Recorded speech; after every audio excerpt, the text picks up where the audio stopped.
Hello guys! Good morning sa inyo dyan. Yan po, naghahanda po ako ng breakfast ng aking mga amo. So, ang aking mga amo po ay tulog pa sila. So, yan, habang tulog sila, naghahanda na ako para sa pagpasok ng aking dalawang alaga. Yan, naghihiwa po ako ng apple. Ang prutas po nila is apple at saka banana. So, nakapagluto na rin po ako ng itlog, tinapay. Yung tinapay po nila is toast na may peanut butter at saka butter. Yan. Yan guys. So, yan. Napakaseryoso ko po kasi ang aga-aga pa lang. Ikot na po ako ng ikot. So, yan guys. Tuwing umaga po ganyan ang aking ginagawa. Magto-toast po ako ng tinapay na may peanut butter. Magpa-fry po ako ng egg o kaya ham. Depende po kung ano po ang gusto nila. Sausage, ganun po, or corned beef. So, yan guys. Okay na po yung aking toast. So, hiwain ko naman yung egg na naprito kanina sa mga alaga ko. So, ganyan lang po ang ginagawa ko tuwing umaga. Pagkatapos nyan, ilalapag ko na po sa lamesa hanggang pagkagising nila, kakain na lang po sila. Ganun po. So, tuwing umaga, nakakapagod din po. Ang hirap po ng OFW, pero kailangan po natin kumita ng pera para sa ating pamilya. So, yan. Minsan, iniisip na lang natin na kaya to, kaya. Ganun na lang po ang iniisip natin para makaya natin lahat yung pagod, yung homesick. So, yan guys. Hindi pa natatapos yung binabalatan kong apple. Ayun, umiikot na naman ako sa kabila. So, yan. Tinuloy ko na namang balatan yung apple. Ganyan po ang aking trabaho. Paikot-ikot hanggang sa mahilo po. Charot. Parang buhay, umiikot. Napakaseryoso ko po kasi bagong gising. Wala pa po sa mood. So, yan na po yung banana. Yan pong banana na yan po ay may mga itim-itim na. Tinanggal ko na lang po para hindi masayang. Hindi naman po nila nakita, charot. Hindi, sayang din po kasi konti lang naman yung may itim-itim. So, yan. Para sa aking mga alaga po yan. Di po ba pagka ganyang overripe na yung saging, medyo matamis-tamis. So, yan. Pagkatapos po niyan, susubo. Medyo gutom-gutom na rin po ako ng half day. Tayo pong mga kunyang, kapag sinasabi po ninyong nagugutom kayo, mahina po ang diskarte nun. Tayo pong mga kunyang, nasa kusina lang po tayo, hindi po ba? Habang nagpiprepare po tayo ng pagkain, dukot-dukot po tayo ng konti. Diskarte-diskarte para hindi tayo magutom. So, yan. Yan na po yung lalagyan ng baon ng aking mga alaga. Lalagyan po ng prutas nila. So, may lalagyan din po ng biskwit. May kanya-kanya pong pangalan yan eh. Sa panganay ko po, saka yung pangalawang kapatid niya. So, hindi pwedeng pagpalitin yan. Kasi pag pinagpalit mo, alam ng alaga ko, magre-reklamo sila. Sabi na, ay, Cheche, bakit iba yung binigay mong baonan ko? Ganun po sila. So, kailangan po talaga, titignan natin. Ayan, nagsubo na naman po ako kasi medyo gutom-gutom na talaga ako. Kanina pa ako umiikot dyan eh. So, maglagay na tayo ng ketchup. Para po mailagay na rin natin sa lamesa. At sobrang kalat na po ng aking kusina. Wala na po akong space para umikot. Yan guys. Sobrang liit po ng kusina namin. So, ikot lang ng kabila, ikot sa kabila, ikot sa kabila. Ganun lang po ang ginagawa ko hanggang sa mahilo. Joke. Yan. Dito po kasi sa Hong Kong talagang maliliit lang po ang kusina. Swerte na po yung maluluwang ang kusina nila. So, yan, iniisip ko po kung ano po yung kukunin ko, kutsara ba o fork. Charot lang. Oh. Hindi pa po gising yung dugo ko dyan eh, kaya medyo matamlay pa. Yan, ilalabas ko na po yung mga naluto kong almusal nila. Ilalapag ko na sa lamesa. Yan. Medyo matamlay. Hindi pa po maliksi kasi bagong gising pa. So, pagpasensyahan nyo na kung ganyan po ang aking kilos, medyo nakasimangot. Pero mamaya ngingiti na po yan. Joke. Oh, ano pa kaya iniikot ko dun?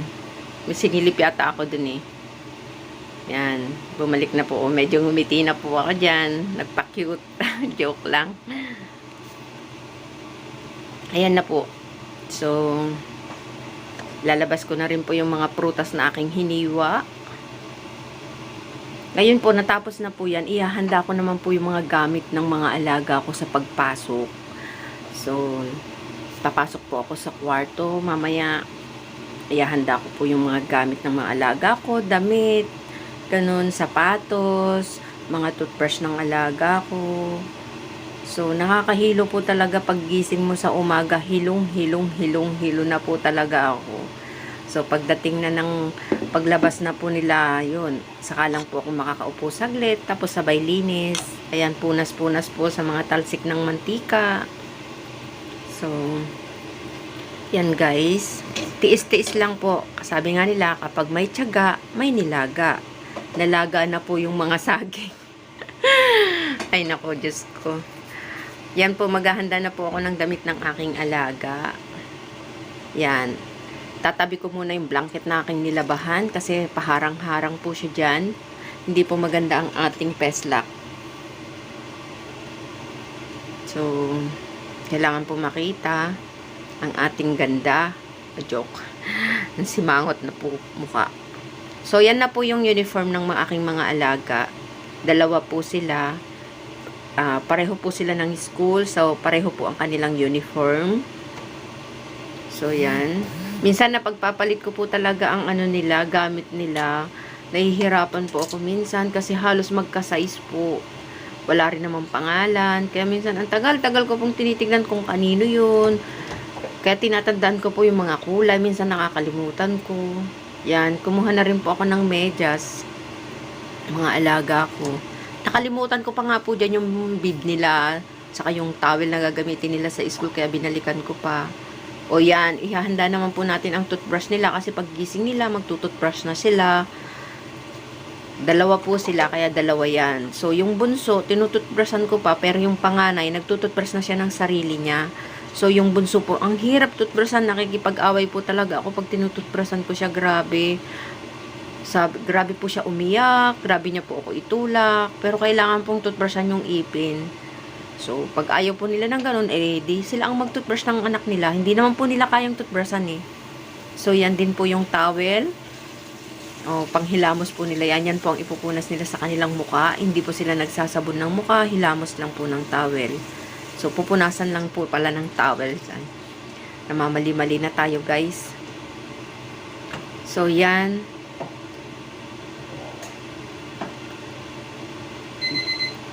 Inaayos ko po. Kasi minsan na pagpapalit ko, kaya tinitignan kong mabuti.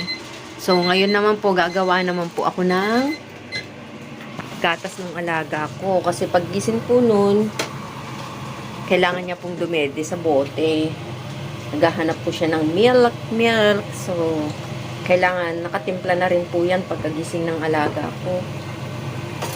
So, ganyan lang po ang ginagawa ko tuwing umaga, guys.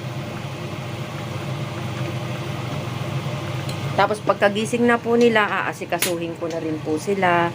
Tututbrasan ko yung mga alaga ko, bibihisan ko, tatalian ko yung mga buhok, lalagyan ko ng mga cream yung mukha. Lahat po, kaya sobrang hilo ko po pag umaga. Diyan po, hindi pa po ako nag-aalmusal. So, medyo matamlay pa, mahina pang kumilos, wala pang lakas. So, yan guys. Ang nilagay ko lang pong milk, tubig niya is 120. So, 4 scoop lang na gatas na milk. Milk powder. Kasi umaga para makakain po siya ng breakfast. Pero mahina pong kumain yung aking pangalawang alaga. Mas malakas pong kumain yung panganay ko kahit nung baby pa siya. So, yan. Ayan na po guys. Ating pong i-shake ang gatas para matunaw yung powder. Kailangan mo po talagang i-shake ng mabuti yan kasi pag nakita nung aking madam medyo sasabihin niya hindi na shake. So kailangan po pulido ang pagka-shake niyan. Shake. Kailangan po nating i-shake talaga siya para hindi maano yung tiyan ng alaga ko. So yan nga po guys, nilagay ko na rin po sa lamesa. At ngayon naman po, ang isusunod ko naman po ay yung babaunin nila sa school. Maghahanda po ako dyan ng biscuit, juice, towel na basa. Ilalagay ko po sa mga baunan nila. Tapos prutas. So, dalawa po sila, kaya dalawa po yung aking hinahandaan. So, nakakahilo po talaga. Mag-isa ko lang.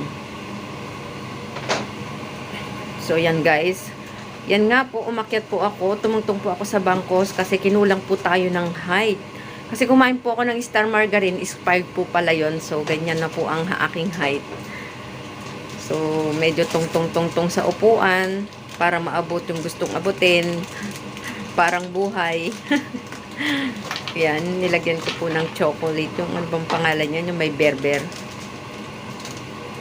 Tapos yung isang alaga ko po, ayaw po niya ng may mga chocolate sa loob, may mga palaman na matatamis. Gusto po niya yung mga plain biscuit lang. So, iba rin po yung biscuit ng alaga ko. Magkahiwalay po sila ng gusto. So, yung sa isang alaga ko po, plain lang po talaga yun.